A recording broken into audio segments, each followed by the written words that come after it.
Welcome to the Ethics Experts, where we're elevating ethics and compliance and HR to the strategic level it's supposed to be. Hey everybody, welcome to the Ethics Experts. If it's your first time joining us, welcome. And if you're a returning subscriber, hey bestie, you look amazing today. You know, the world's a better place because of you. You see what happens when you subscribe to the Ethics Experts? You get a bonus greeting on every single episode. So hit that subscribe button and join us as we change the world. How do you like that bonus greeting, Erica? I love that bonus greeting. And you and I both look fabulous today, Nick. We do. I was going to say the same thing to you. So I'm here with the one and only Erica Salmon Byrne. She has the privilege of serving as CEO of an organization I look up to a lot. I think is a great, a great change agent in our space. And that organization is called Ethisphere. So I'm sure everybody who's tuned in has heard of it. Ethisphere puts out the world's most ethical companies. They put out a ton of great thought leadership, a culture survey every year. They have a recent white paper about how to really future-proof your program. And, Erica, you have a leadership style that really resonates with me. I think we look at the world the same way in a lot of different ways.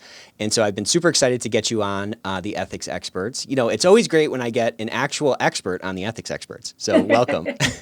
Thank you, Nick. I've been looking forward to chatting with you. As you said, I think you and I approach the world and this particular profession in much the same way, which is this core concept that has really been at the heart of Ethisphere's existence since the very beginning, which is that good businesses run the right way in the long run are going to outperform. And, that's proselytizing that particular notion is a really good reason to get out of bed in the morning.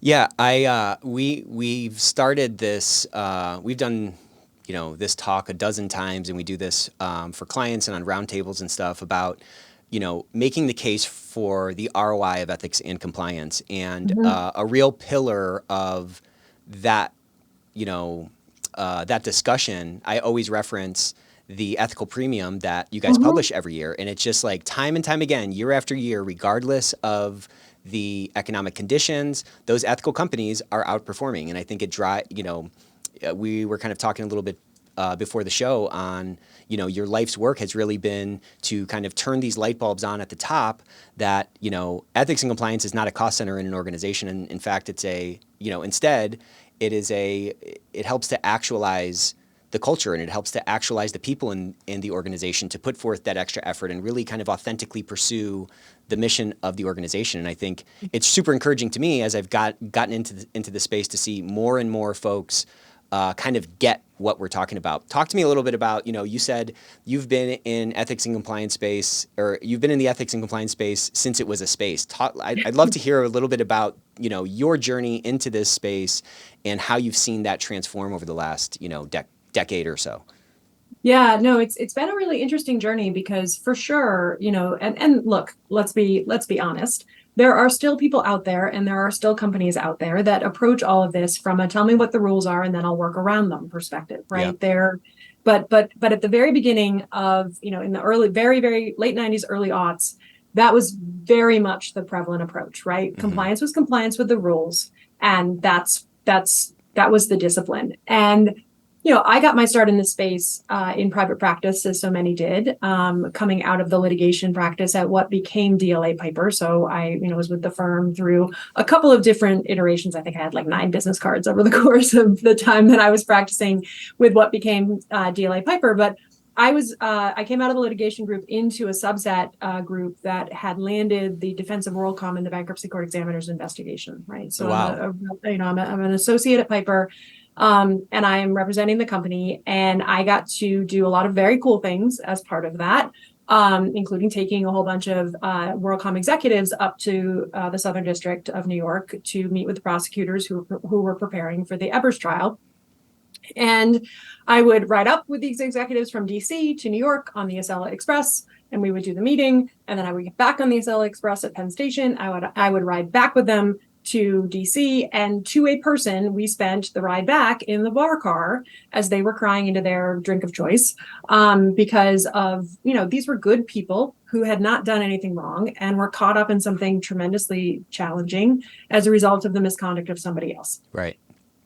I went on to do about 14 internal investigations over the course of the next couple of years. So I was with the firm, and every time, somebody knew, somebody wasn't comfortable saying something, they didn't know where to go for help. and really good people experienced really bad things as a result of it through absolutely no fault of their own. And so I started to become very passionate about effective compliance program design in, sort of during that time period, and switched to the proactive side in '06. And I've been there ever since, right? Really trying to help companies understand, look, yes, compliance with the rules is a piece of this, but more than anything else, it's about helping people understand that it's okay to say, I don't know how to handle this situation, that it's okay to look for guidance in a policy, in a person, that some of the concepts that ethics and compliance teams handle are not black and white, right? I cannot count the number of CEOs who have said to me over the years, well, I don't need any of this because I just hire good people. And that may well be true, but good people do bad things, right? And the point of a good ethics and compliance program is to scaffold those good people so that they do the right things, and to set up systems that help people understand that doing the right thing is the right thing for the business. Yeah, I think that's so spot on, and what a cool experience to really see that. Like it wasn't theoretical at all for you. I mean, No. You're seeing these people weeping into martinis in the bar car coming back, like time and time again. Yeah. And that's such a sort of false sense of security to think, to your point, that I just hire good people and all that stuff's going to take care of itself. Because to your point, sometimes good people do bad things, and I find in most cases, good people who do bad things, they often do that unwittingly. So putting that scaffolding around and creating that, again, it to me, compliance is culture. Like at the end of the day, the culture is going to be what wins out. And, it's kind of all well and good to have a sign at the pool that says no running. But if nobody knows to look at that sign, or nobody even understands why you don't want people running, then the odds of them, following it are at least lower than they otherwise could be, Right. Absolutely. And I think, Nick, I'd like to lean in on one particular word that you used in that comment there, which is why, right? One of the things that I have been consistently pushing companies to do and to think about inside of their programs is explain to people why the rule matters, right? Yeah, Don't right. just tell them like, hey, don't bribe people. We all understand, but why? Like, why are you asking me not to hire my cousin, right? Why are you asking me not to give that money to the dock worker to get my container on the ship faster than my competitor's container, right? Why do these things matter? And if you connect the why to the rule to the outcome, most people are going to respect the fact that you took the time to understand how the rule applies to what they do, and they're going to use the brain you hired them for in the first place. And everything becomes easier from there. Right. I came out of accounting, and I think it's similar to law in that many of the sort of foundational principles that were taught from like day one are things like, conservatism, and they're things like, you can't even appear to have a conflict of interest. Like that just gets so ingrained into our thinking that like it becomes second nature.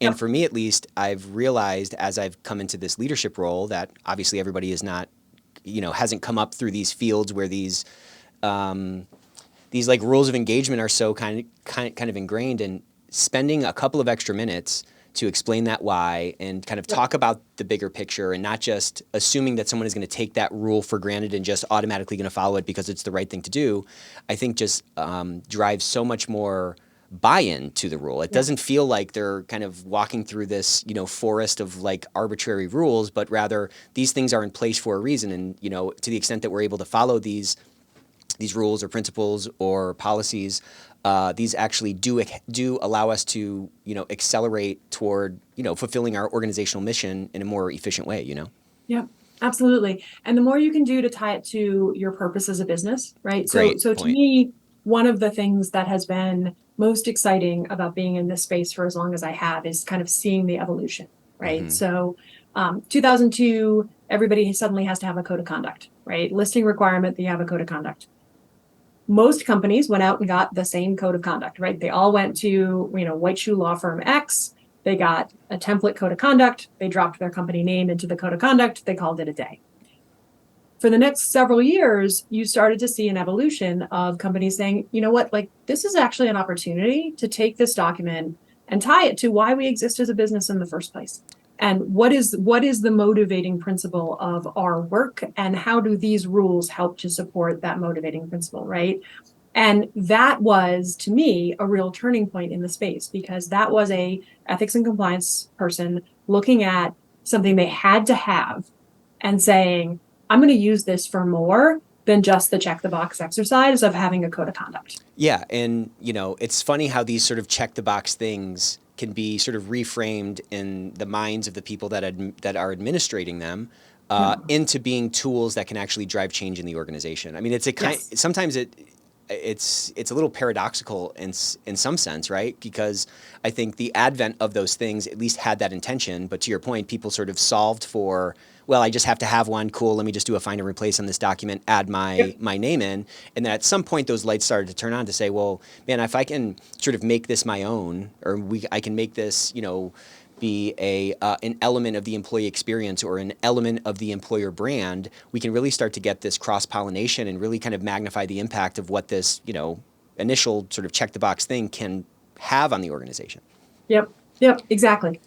And also I think, the other thing, and this has been a little bit of a pendulum over the course of the last couple of decades, but the other exciting thing that we've seen is the evolution away from what I will call exceptionally rules-based programs, right? So ethics and compliance programs where every variation on a theme, you would update the policy, right? My favorite example of this was dress code policies, right? So, you would have a dress code policy, and then somebody would find a piece of the dress code policy that wasn't like specifically called out in the policy, and then you would update the policy, and eventually the policy was like 8 pages long, right? Nobody's using it, nobody's reading it, nobody cares. The companies that took that and said, you know what, we're gonna trust people, we're gonna trust people's judgment, and we're gonna say, dress for your day, right? Dress appropriately for the day that you are going to have at work. And people freaked out in some cases because everybody liked having the policy to point to be like, well, I'm not in trouble because I'm wearing flip-flops, but they're flip-flops, you don't say flip-flops in the policy. Well, do you think flip-flops are appropriate for the day that you're having today? You're on a shop floor, you're going to drop something on your foot and hurt yourself, right? That trusting people to use the brains that we hired you for, right? That through line from here's why we have this particular set of principles, and here's how we want them to apply to the work that you do on behalf of the company. That is how you get hearts and minds, right? Like that is the thing that I have been most excited to witness over the course of the last couple of decades. It's a little bit ironic, and again, I'm kind of drawing this comparison between accounting and law. Mm-hmm.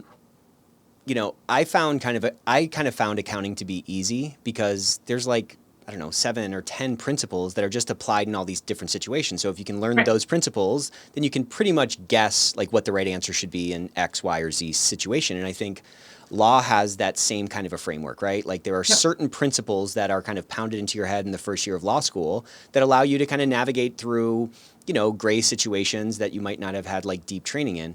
It's a little bit ironic as folks have sort of in general, at least kind of historically, this is sort of like a lawyer-heavy space.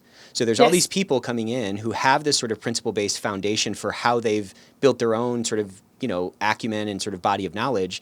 It's like they forget the role that those base principles have played in their own accumulation. It's like they fail to provide that that same sort of principle-based approach. And I think, to your point, it's so much more powerful if you can lead with those principles and kind of explain that why behind the what and trust folks. Why do you think it's so hard to trust?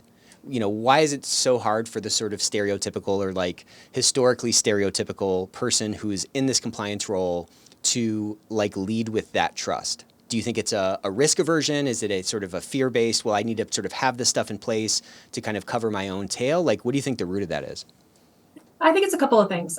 So the space has been, as you said, very lawyer heavy for a reason, because it's got a regulatory tie-in, mm-hmm. right? And so if you wind up in front of a prosecutorial entity of one shape, form, or the other, you want a lawyer sitting in the seat with the people talking. So the lawyers are talking to the lawyers, right? So I think that's part of it. I think it's the regulatory piece. It's the fact that some of what drives the space is this concept of having a creditworthy program. So in the event that my company winds up in front of the regulators, do I have the things that I need to be able to show that I tried to keep the bad thing from happening in the first place? So I think that's one piece of it. And unfortunately, when you get lawyers talking to lawyers, you end up not talking for everybody else. And so if you have too many lawyers talking to too many lawyers, you wind up with a program that is not useful, that looks beautiful on paper, but is not actually useful to the audience that it's intended to be directed at, which is the average employee trying to understand how to do their work on behalf of the business. So I think that's one piece of it. And then I think, I think the siloed nature of the work that has happened for too long, right, is the other piece of it. So in order to really run a program like a strong ethics and compliance program, you need to have incredibly good working relationships with your sister control functions, right? You need to have a great relationship with audit. You need to have a really strong relationship with HR. You need to be linked in with IT, right? You need to be talking to the quality folks. If you're a manufacturing company, you've got a quality department, or you've got health and safety. You need to be talking to your import-export teams. Like the good, strong ethics and compliance programs are the ones that are a spider web of connection points into other parts of the business. And that took a long time too. Right. So what we see now when we look at programs is we see programs that are much more employee centered, right? They are putting the user, right? They're borrowing from design thinking. They're doing compliance by design, right? They're doing privacy by design. They're putting the user at the center of the program, as opposed to the regulatory framework structuring everything. Yeah, because the regulatory framework is trying to drive towards some outcome, and that outcome can only ever be achieved through the buy-in of the people that are meant to be affected by it. And so if you're not thinking about those people, then you're just never you're going to just wind up, to your point, with something that looks great on paper that doesn't really sort of work in practice. I mean, I just love this industry because it's like such like a cool puzzle. It seems like there's so much change, happening, and I'm excited to get to that sort of part of our discussion in a second. But let's go back to kind of how you got here. You were doing that work. You went into private practice. Walk me through kind of what that chapter was like and how you ended up getting involved with Ethisphere, because Ethisphere has changed a bunch since you've been there. Oh, absolutely. Yeah, absolutely. So, so from the private practice, piece of the puzzle, as I sort of witnessed the people impact of things going wrong, right? Company after company, regulatory, the alphabet soup of the regulators, every scenario. Facts were different, right? Facts were always different, but at the heart of it, it was somebody made the wrong choice. Somebody knew about it and said nothing, and good people suffered as a result, right? Like that was the triangle that I just saw in every one of those situations. So in 2006, I switched to the proactive side, and I joined a company called Corpedia, which was the sister company of Ethisphere, right? So Ethisphere had been founded in 2006 as well. And I built out the advisory practice at Corpedia and stayed with that organization through its evolution and sale over to the NYSE. Left the NYSE in 2015 and came back to Ethisphere. So really have sort of been in this ecosystem since 2006. And then in both cases, had the privilege of building up teams that do what we like to call data-driven insights work. So pairing the benchmarking activity, because in this space in particular, in order to really make change, you need to be able to walk into your C-suite and say, this is what I'd like to do. 67% of my peers are doing it, and this is the impact I expect to see, right? And so if you don't have that benchmarking piece, it can be very hard to convince your leadership team to make a change, spend money, do something that they otherwise, wouldn't do. So that was the kind of that is the linchpin around which all of our work tends to spin, is the ability to be able to say, this is what other companies are doing and here's why. Yeah, because good luck going to your boss and just saying, well, we should. Well, we should do it. I mean, you have to kind of build out that sort of persuasion path, as we call it. And sometimes we sort of, again, sort of take for granted what should be done, and it's hard for us to get into the shoes or really empathize with our adversary, which I just use in sort of a negotiation term for the person who we're trying to convince.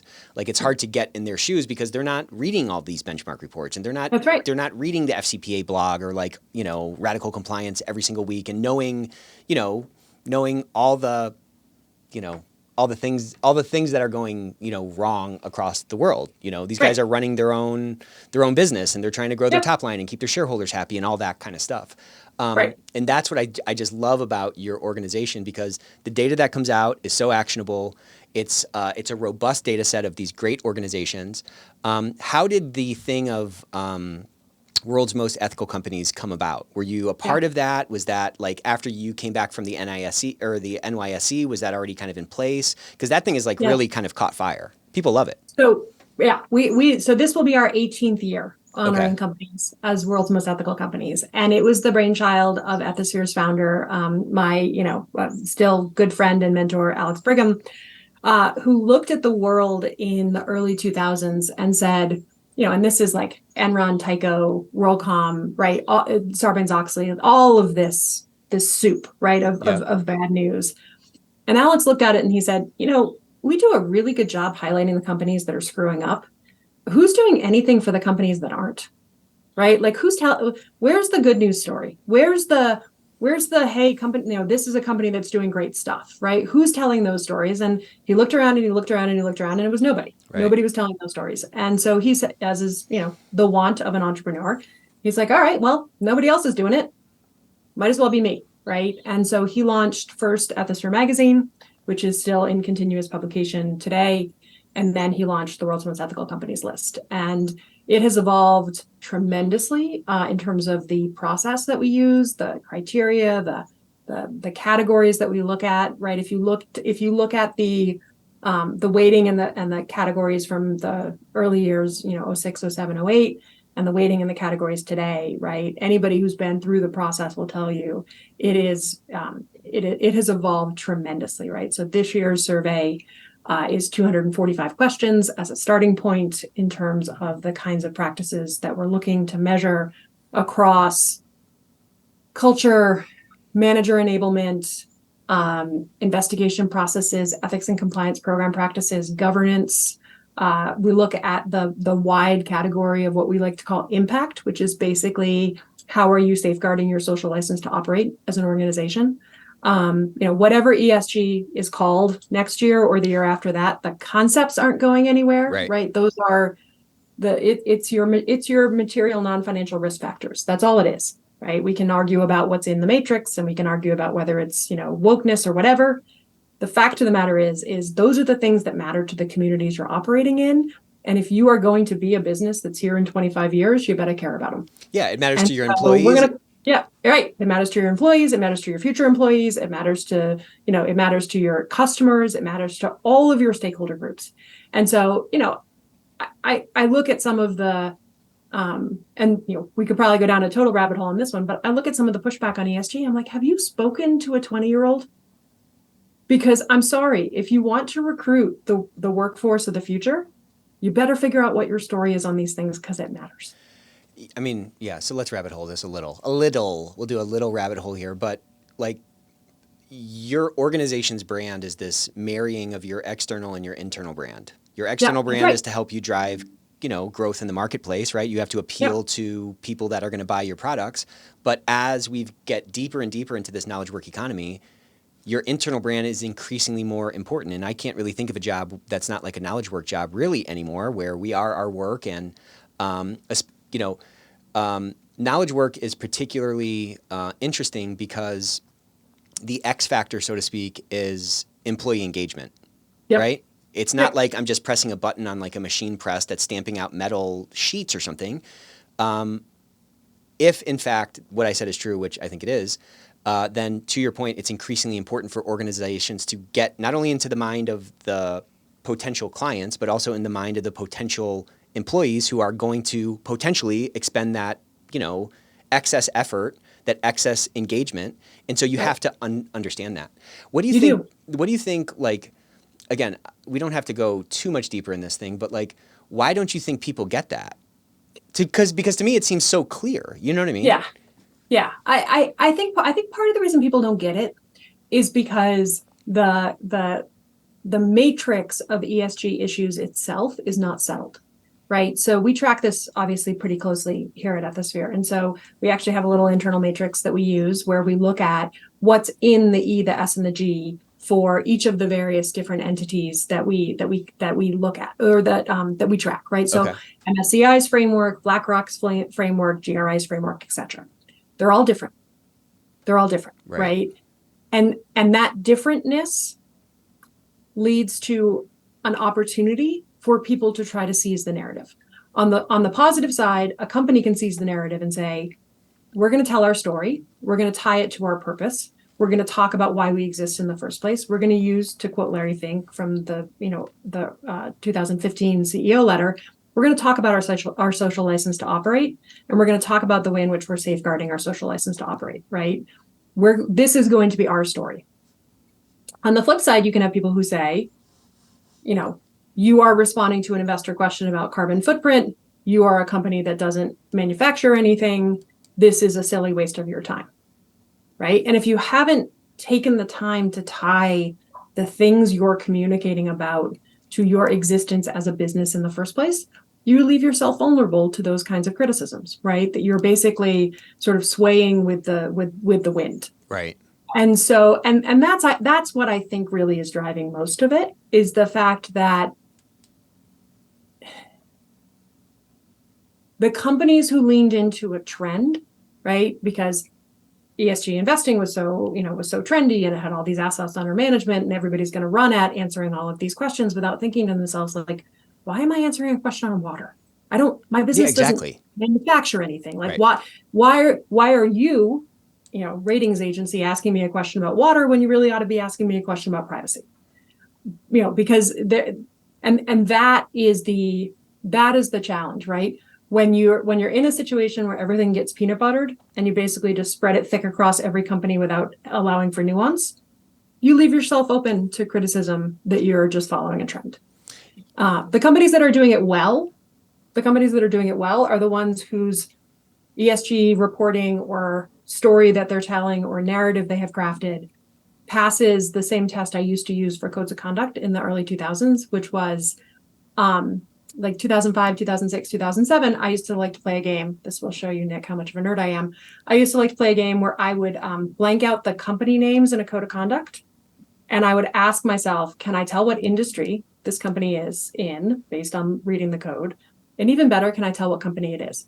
Play the same game today with an ESG report. Right? Tell me if you can tell what industry the company is in. If the answer is yes, they've done a good job tying the things that they're reporting on to the reason they exist in the first place. If the answer is no, I bet you they're getting criticized. Yeah, and I love that game.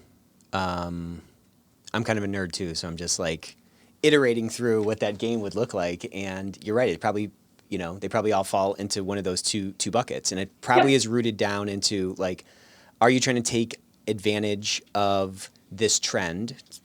Kind of, which would ultimately, the terminus of that sort of path is going to be, essentially greenwashing, or are you really authentically saying, I'm trying to, earn and maintain my social contract to operate, and I'm going to be doing the things that I think matter most.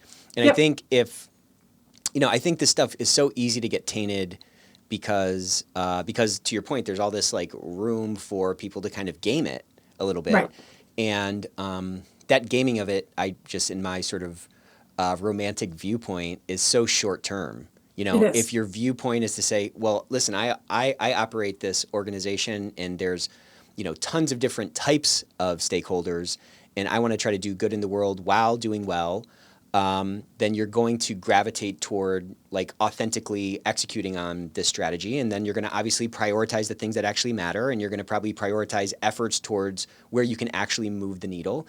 And I think we're going to see a big separation, kind of to your point, we're going to see a pretty, we're kind of in the midst of the whole mess right now, but like 2 years from now, 3 years from now, you're going to see a pretty stark separation between organizations that authentically engage in, meaningful, progress, and those who are just kind of like BSing or kind of, hey, let's just go ahead and fill out this, let's chat GPT our ESG report.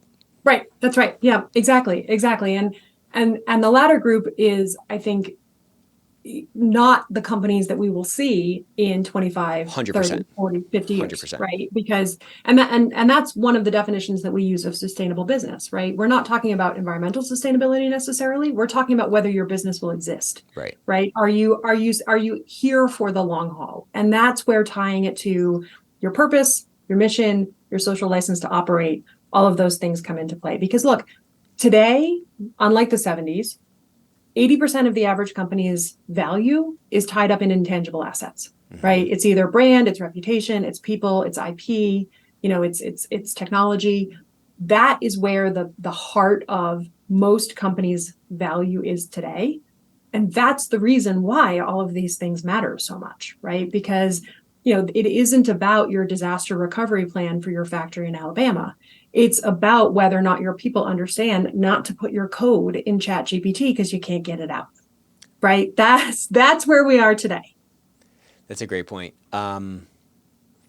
So you guys changed the ethics quotient this year. What sort of change? Is it the ethical quotient or the ethics quotient? Yeah, the ethics quotient. Yeah. So what are Yeah. we don't have to go we don't have to nerd out on it because I would like people to finish the episode. But like what are some of the biggest changes that you've made to those weightings, and what kind of drove those?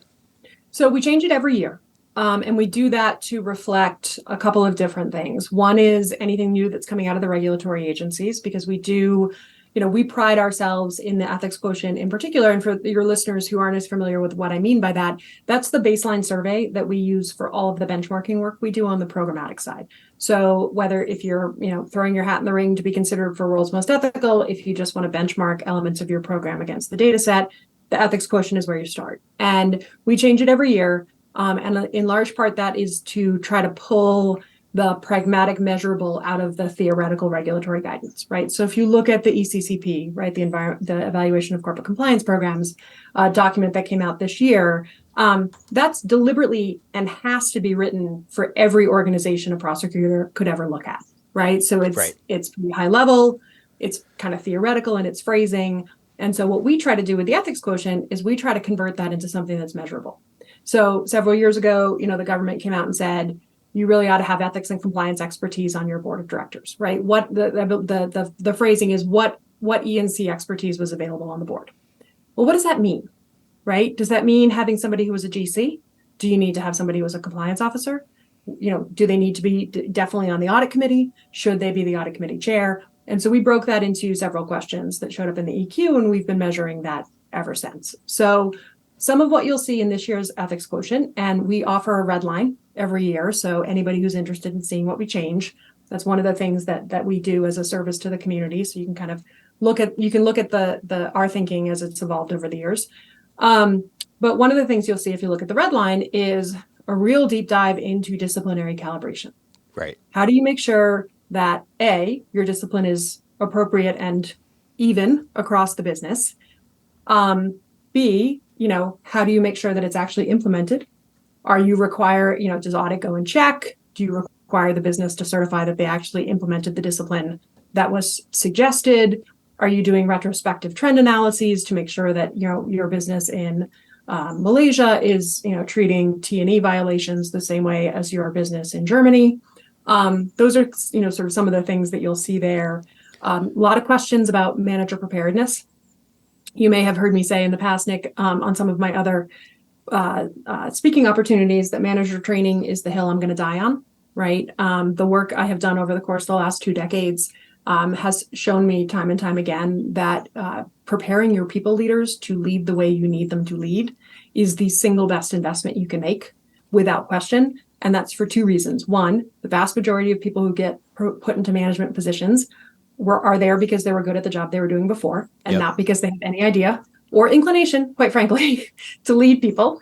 And we don't do a good job in many businesses of actually preparing people to be the ethical role models and the open door that we need them to be, right? You have too many managers who see handling an employee issue as a pain in the tail and not a gift. And so how do we get people in the mindset to be able to see that challenging place where your employee comes and says to you, I need help, right? How do you get the manager to engage in that in the way you need them to, so that people start to do things the way you need them to be doing them? And too many programs and too many places are still leaving that purely to, whatever onboarding program HR has put in place. And sometimes those things include how to be a good role model and how to handle issues, but often they don't. Too often they don't. And yet we still have people going to their manager when they have questions, right? Our culture data set, you referenced the culture report we issued earlier this year. People are 6 times more likely to go to their manager with an issue than to call the hotline. Right. And so if we took a fraction of the money we spent on hotline posters and put it into manager enablement, right? That's a better place to put the money, right? That's, you need the hotline. It's a great fail safe. You got to have it. But you need your managers to understand how to handle an employee concern. Yeah, there's so much in what you just said. Like the employee experience, like you can have a great code of conduct, and you can have a great onboarding, and you can have a great video from the CEO that plays once a year that says, hey man, we care about, integrity and all that stuff. But the employee experience is totally influenced, more so than anything, by that manager. And, absolutely. It's such a massive opportunity. In our hotline data, we see like only 15% of the total reports coming through the organization are from, like management issue. Yeah. We set up these like proxy forms where like, if you're my manager, I come to you. If you're trained right and we have that thing in place, then you can go ahead and submit that report. There is this sort of dearth of reports from those managers across the board, first of all, and which then leads to like such a limited view of the true risk profile of the organization. If, half or 2/3 of what, a ethics and compliance department is looking at is only coming through that failsafe, which is, 1/6, there's so many more issues going on in our organization that are being captured by the hotline. To your exact point, like that is a hill to die on, because that's where the battleground is, where you can have the biggest impact. Absolutely. Something else you said, that you changed the EQ based on some of the guidance that was talking about retaliation or disciplinary calibration. Right. Yeah. And so I found it pretty interesting that sort of coincided with what your report said about Gen Z, right? Yeah. Historically, people don't speak up because why? They're scared of retaliation. But Gen Z, correct me if I'm wrong, is kind of the first generation where that primary reason is because they don't believe action's going to be taken, or it's not going to be taken consistently. So it's pretty interesting that like it seems like the guidance is pretty tuned in to like what the concerns are, and how those concerns have changed. Yeah. So historically speaking, if you look at the culture data by demographics, fear of retaliation has been 1, and nothing would happen anyway, so why should I bother has been 2, right? The Gen Z folk, splitting our culture data set now, and it's so much fun, Nick, because we get to work with a data set of like 2.8 million employee responses, which is amazing. It's such an N, it's so juicy. But if you look at it today, Gen Z is the first generation where we're seeing that consistently flipped.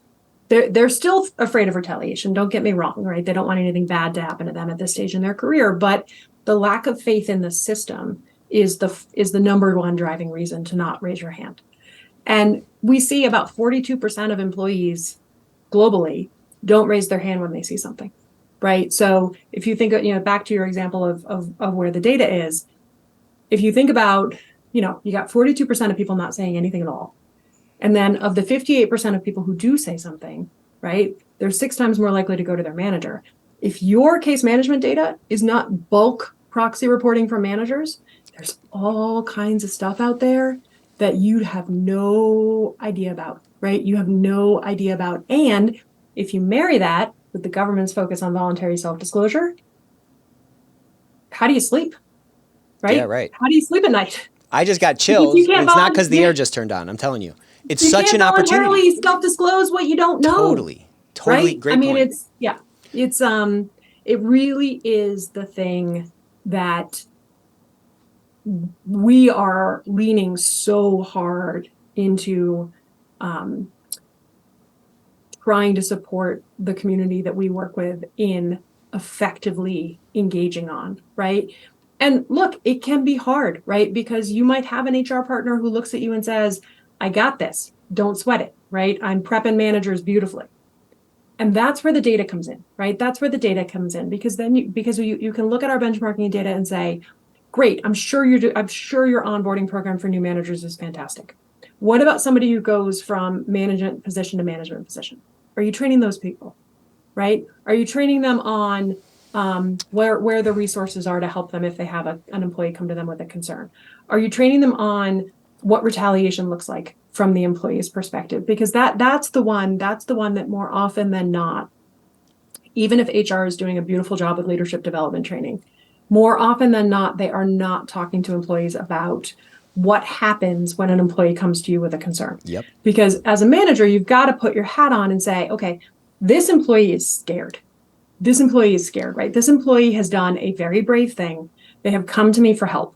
And this employee is now going to be watching my every move to see if something bad is going to happen, right? And that is the mindset you've got to get managers into. And you need to do it in the training. And then you need to do it when that issue comes up, right? Because what we all know from, adult learning research, that most employees don't hold on to the stuff that we train them about. If you can't use it, you don't retain it. Right. And so it's not enough. And this, again, we've got data on this, right? It's not enough just to train your managers. How do you talk to your manager when that investigation starts? How do you say to a manager, you do daily stand-ups with your team? Please make sure you don't start excluding this person from your daily stand-ups. I was talking to a compliance officer a couple of months ago, and I asked her how things were going. And she said, I just closed my fastest retaliation investigation in the history of my career. And I said, what did you mean? And she said, well, this employee had raised a concern through their manager, came to me. I had established a relationship with the employee because, I had opened the investigation, was talking to them, and I got a call to say, I'm really sorry to bother you, but I feel like I'm being retaliated against. And so I started to look into the issue, and I went to talk to the manager, and the manager said, well, I don't know how I could have. I haven't spoken to that person in 3 weeks. And she was like, you have daily stand-ups with your team. What do you mean you haven't spoken to this person in 3 weeks? Right. And the manager, very well-intentioned, totally freaked out by what was happening within their business unit, had just frozen and decided that the best way not to retaliate against this employee was just to not engage with them at all. And so you've got to talk to your managers and say, like, this is what it looks like from the employee's perspective, and this is what we need you to do. And the best companies are the best processes I've seen are the ones where the company says, and here's a little reminder sheet, right? Here's your toolkit. Here's your checklist to make sure that you are handling this situation the way we need you to handle it. And we're here to help. And that experience of that employee, we all have a negativity bias, right? It's great if everybody can assume positive intent and assume that this person is, doing their best. And, to your point, that manager froze and they were in sort of a panic. That wasn't some, nefarious, retaliation, drive there. But for the person on the other end of it, they felt retaliated against, right? And so that's right. Yeah. But that retaliation impact, whether, real or not, is real because it's in the mind of that person. And it's also real to all the people around them that they talk to. Yes. It's such a massive opportunity. I was talking at a conference a week or so ago, and we were talking about this retaliation issue, and somebody said, well, what do you do, because not all this retaliation is real. And I just think that's such the wrong question. If they think it's real, it's real. And if the best thing you can do is assume that there's a retaliation problem in your organization and hit that head on with training to managers and with messaging, across the employee base to tell them that we think there's a problem. We're trying to take, real steps to root that out. And man, what a way to really transform. I'm bought in. Okay. I'm totally bought in. I'm convinced, but that is the battleground. Engaging those managers. People are kind of patting themselves on the back when they, benchmark themselves against our data or the NAVEX data, and they're saying, cool, we're getting kind of, our reporting rate is in line with what else is out there. And I'm always saying you should have like 6 or 7 times more reports than you're getting. Like there should be 30 to 40 reports per 100 because Yep. any issue, you can hear about something could have happened to you directly. Also, you could have witnessed something. Also, you could have heard about something. And if all of those sort of speak up channels are actually opened up and people feel like their voice actually matters, then we can start getting to this level of engagement that, we were talking about a couple of minutes ago and really start to de-risk our organizations in a meaningful way. Not saying, how can I get my reporting rate from 1 to 2? I mean, it's crazy. Right. Well, and one of the things I always like to remind managers in particular when I'm having these conversations with them is 2 things. One is to your point about, so some of this retaliation isn't real. Get your head out of the definition of retaliation under the law. That's not what we're talking about, Correct. right? We're talking about behavior that chills the willingness of an employee to use their voice. That's what retaliation is from the employee's experience. Mm-hmm. I don't care if it's tangible employment action. I don't care if you've exposed me to legal risk. I care about whether or not you're creating an environment where people feel comfortable coming to you when they are worried, when they are concerned, when they have a new business idea, when they have a client challenge, because you know what? A strong speak up culture does not end with the ethics and compliance program. A 100%. strong speak up culture is one where I'm going to tell you about a near miss on a safety, from a safety perspective. I'm going to tell you that I've got an issue with a particular client. I'm going to talk to you about a new product idea or a process improvement, right? All of those things, right? When you think of speak up as enabling an employee's voice, you unlock the financial power of your team 100%. in a way that transforms your business, right? And so to go all the way back around to the ethics premium, which you referenced at the beginning of our conversation, obviously we've been doing that analysis for a decade. I'm not telling you we have causation, right? I'm not telling you we have causation. What I'm telling you is we have a decade of correlation. And I believe firmly that the bottom, the foundation of that decade's worth of correlation is that kind of culture 100%. where I have created a psychologically safe environment for my team. They are using their voices to make our team better, more productive, and more efficient. And that's showing up in the financial results of those companies.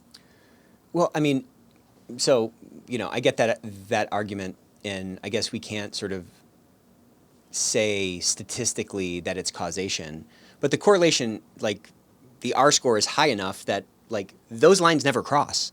Yeah. Look back over the whole graph, those lines never cross. And when there's economic downturn, I mean, I'm kind of a finance nerd, there's a lot of factors. The lows are lower, the highs are higher. Exactly. The lows are less low, the highs are higher. Yeah. And the bounce back is quicker. The bounce back's quicker. You know what I'm saying? Absolutely. The separation from that base comparison line, which is, I don't know, the S&P 500 or the whatever it is. Depends on the year, right? So because the way we do that calculation is we look at the publicly traded companies that are on the list for that year. Okay, and smart. We ask the index group that we work with on the analysis to pick a bucket that matches the profile of those publicly traded companies. So I mean, that's some year it's S&P 500, some year it's the MSCI Global. Just depends on the bucket. Yeah, and that's the right way to do it. But either way, I bet either way you cut it, it's going to tell the same story because at the end of the day, it unlocks that. And again, oh man, this should have been a 2-hour episode. I want to before we wrap up here, because man, we didn't get to the next the future proofing thing. I really admire your leadership style, and you've ascended to a leadership position. As you said, you have the pleasure of being CEO of the organization. What is it that you learned along the way that really helped shape that? Because not everybody in your role is going to have that same kind of a view, that sort of servant leadership role, and kind of viewing that as a pleasure. Talk to me a little bit about sort of what, how you became, or how your approach was sort of crafted and built, Yeah, I think like a lot of like a lot of my fellow Gen Xers, I learned, I crafted my style by not doing the things that didn't resonate with me, right? So my path was a lot of, well, I didn't like that, so I'm not going to do that, and I'm not going to do that, and I'm not going to do that, and I sort of landed at this place that I am today. But I think the biggest thing that influences the way that I lead Ethisphere or the way that I show up in the broader community is really informed by a fundamental faith that the work we do matters. Yeah, right. Right. And that kind of, if the work we do matters, right, then the people I work with matter, and the company matters, and the community matters, and that because I've seen the alternative so many times, right? And so I think what you feel from me is really an authentic commitment to Ethisphere's mission, and a firm belief that the work that the community I love of ethics and compliance professionals, it makes companies better places to work. And so that's how I wound up where I am. Yeah, and that matters. It really does matter. The work you guys do matters. The work you do every day matters.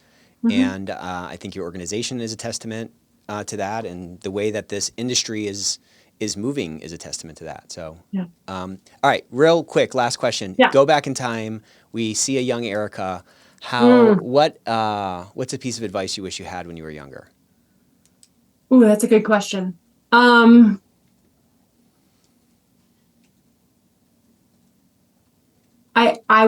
like to be able to tell the young Erica to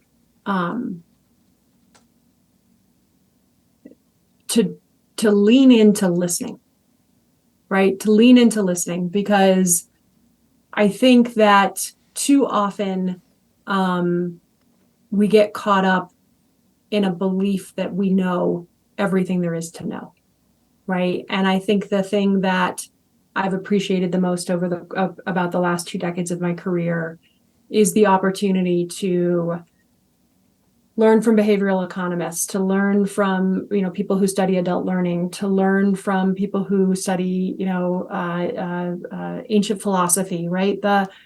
At the end of the day, the work that we do is really about the people, and it's about managing people-created risks. And so there is so much cross-disciplinary learning to be done.